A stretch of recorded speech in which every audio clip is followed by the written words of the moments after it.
If there is one subject in your entire phase 2 prep of RBI grade B, which I would say is the most scoring and the most predictable, at least till the last year, it has to be FM. So if you're preparing for phase 2 of RBI grade B, one area where you actually need to maximize your score, not just because you need to be at par with others, but actually to increase your chances to get an interview call, it has to be FM. तो इस video में I would be discussing an overall strategy which can help you to maximise your score in FM, और बहुत high level पे ही discuss करूंगा मैं, so that you get a good direction. ठीक है, एग्जीक्यूशन तो आप ही को करनी है and you do not make mistakes which many would be committing at this point in time. तो बहुत शॉर्ट वीडियो होगा, बट इसको देखकर आपको एक डायरेक्शन जरूर मिलने वाली है, तो वो डायरेक्शन आप जरूर लीजिएगा. तो सबसे पहले तो is it's possible to score 80 plus in FM, right? अब ये एक बहुत बड़ा क्वेश्चन है. देखिए, अगर तो बिल्कुल तैयारी नहीं है तो I mean I am not sure, then even 60 is a bonus, 70 is a bonus. But if you are prepared to some extent till now and you can focus your strategy, you focus yourself in the right direction, it is possible. The average score in FM, right, has been 72 if we see for the last year, 72 plus, and the highest has been 87. Right, average means of selected students. तो अगर आप अच्छे से मेहनत करेंगे और आपका ESI या इंग्लिश इतना अच्छा नहीं है, I think you should be targeting 80. इतना तो टारगेट करना पड़ेगा, और ये बहुत इंपॉसिबल नहीं है, मुश्किल तो है, ठीक है. बट अगर मैं बोलूं 80 ESI के पेपर में लाने हैं, तो then it would be a big task. यहाँ पे 72 75 आते हैं लोगों के. अगर आप थोड़ा सा पुश करें, you can reach this figure of 80, और इतना टारगेट रखेंगे तभी शायद जाके 75 आएगा. ठीक है, अभी अगर हम एफएम की स्ट्रैटेजी की बात करें, तो एफएम का जो ब्रेकअप होता है, ठीक है, इसमें दो सब्जेक्ट आएंगे, management and finance. Almost similar weightage रहता है 50-50 मार्क्स का. कभी थोड़ा 5 नंबर इधर उधर हो जाता है. Sometimes finance has a higher weightage, sometimes management has a higher weightage. 2023 में मैनेजमेंट का ज्यादा वेटेज था. बट एनीवेज, ये एक ओवरऑल आप एजम्पशन लेके चल सकते हैं, this would be the weightage. So both these management and finance would be important for you, and specifically management, क्योंकि अगर आपको वो 80 प्लस का टारगेट अचीव करना है, I would say you have to get somewhere around 40 to 45 here in management. ये scoring है, static है, करंट अफेयर्स नहीं है, it's related to a real world which you can understand very fast. Finance में you should be targeting somewhere around 35 to 40 out of 50, right? अगर हम assume करते हैं दोनों 50-50 के आते हैं, तो management is one such area which will actually help you to reach that figure of 80. Finance में आपके मार्क्स ऊपर नीचे हो सकते हैं. If I talk about management guys, objective part की बात करें, जो कि आपका 50 नंबर का आएगा, उसमें से मैनेजमेंट 25 का हम लेके ले सकते हैं. But you never know management के आप कितने क्वेश्चंस करके आते हैं डिस्क्रिप्टिव पार्ट में, तो ये चीज ज्यादा यहाँ पे वैसे मायने नहीं रखेगी, ठीक है. बट अगर मैं ऑब्जेक्टिव पार्ट की बात करूं, आपको मैनेजमेंट के सारे चैप्टर्स पढ़ने हैं, कुछ भी नहीं छोड़ना है. Again as I told you, out of 50 if you are targeting 40-45, you cannot take that risk of leaving any chapter. Last year I remember some people did not read that corporate governance chapter in its entirety, and there were 3 questions on CSR which were covered in corporate governance chapter, and people were not able to do it. तो वैसा please मत कीजिए. I mean, इससे ज्यादा दुख क्या होगा जब एग्जाम में क्वेश्चंस दिखेंगे और आप आकर देखेंगे कि आपके नोट्स में था, आपकी बुक्स में था, लेकिन आपने पढ़ा नहीं. तो सारा कुछ पढ़ के जाइएगा. एमसीक्यूज पे बहुत फोकस कीजिएगा. एग्जाम में केस स्टडीज आ रही हैं, तो try to do some case study questions and do revise your management part well. Management में शायद जो सबसे बड़ी मुश्किल हो सकती है, that is with respect to remembering, recalling things. समझ आने में इतनी दिक्कत नहीं होगी, so revise it again and again. Subjective की बात करें तो क्वेश्चंस इजी आते हैं, कोई घबराने की बात नहीं है. You don't need a separate preparation for the descriptive part except some practice. वही थ्योरी को if you can practice in answer writing, you are good to go for the descriptive part. And questions come easy आपके syllabus tag से ही आते हैं. If your syllabus tag is about non verbal and verbal communication, is on corporate governance mechanisms, तो क्वेश्चंस वहां पे आपको ऑलमोस्ट डायरेक्ट ही दिखेंगे. But in your answers, if you really want to score well, you have to give some examples. जैसे कि if there is a question on conflict, you cannot just write plain theory of conflict. आपको वहां पे कुछ ना कुछ real life organisational context में,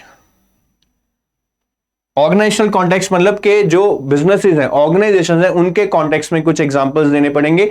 जैसे अगर कॉन्फ्लिक्ट पे क्वेश्चन आता है, you can always discuss that in context of Reliance, where Mukesh and Anil both the brothers had a conflict between them, or about Tata Group where Cyrus Mistry and Ratan Tata had a fight, had a battle over various things. तो organisation के context में बात करेंगे हम हमेशा examples में. You should not be discussing something which is political. Sports को भी आप लास्ट प्रेफरेंस दीजिए. The first preference should be to discuss something from the organisational context. Leadership की बात हो रही है, then talk about say Henry Ford, leaders like Henry Ford, Bill Gates, Ratan Tata, Narayana Murthy, उनकी बात कीजिए. Again in the terms of organisations they have belonged to or they are part of. तो ये बहुत जरूरी है कि एग्जांपल्स थोड़े पॉलिश्ड होने चाहिए. XYZ एग्जांपल ना दे, पॉलिटिकल एग्जांपल्स ना दें. स्पोर्ट्स की भी एग्जांपल्स कुछ ही कॉन्टेक्स्ट में से ही रहते हैं. The best examples has to be in the organisational context. और रिकॉल पे बहुत ज्यादा बात कीजिए. अल्टीमेटली ये वही चीज है जो मैंने यहां लिखी है. ऑब्जेक्टिव के लिए आप उसको रिवीजन बोल लीजिए, सब्जेक्टिव के लिए recall, because there they would not be giving you any options, any hints in the descriptive questions. What you recall is what you would be able to write. So recall पे बहुत बहुत focus कीजिए. बहुत common problem है, पढ़ा है but लिखते वक्त लिखा नहीं जा रहा है, पॉइंट्स याद नहीं आ रहे हैं, वर्ड्स याद नहीं आ रहे हैं. You don't have to cram but you still have to remember the outline, the points, so that you can recall everything and frame an answer. नहीं तो वो 3-4 लाइन में आंसर आपका खत्म हो जाएगा. So this is all about management. This is the direction you should be going into. If I talk about finance, सबसे पहले पॉइंट आपको ये अंडरस्टैंड करना पड़ेगा क्या न्यूमेरिकल एग्जाम में आ सकते हैं. In the last 2 years there have been no numericals, we can clearly see, but this year they have added new chapters like income statement, balance sheet, ratios. I think ratios में से numericals आ सकते हैं, या बाकी areas income statement, balance sheet में से भी आ सकते हैं, but they would still be basic ones. तो ज्यादा घबराने की जरूरत नहीं है, कर लो, बिल्कुल मत छोड़ो. करंट अफेयर्स के लिए RBI notifications is the most important area that we have also seen in phase 1. Expected था, वैसा ही हुआ है.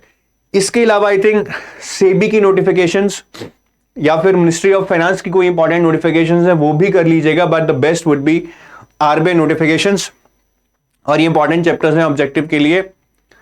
Income statement, balance sheet, cash flow ratios, primary and secondary markets, risk management, inflation, derivatives, bonds, functions of RBI, fiscal policy, financial institutions.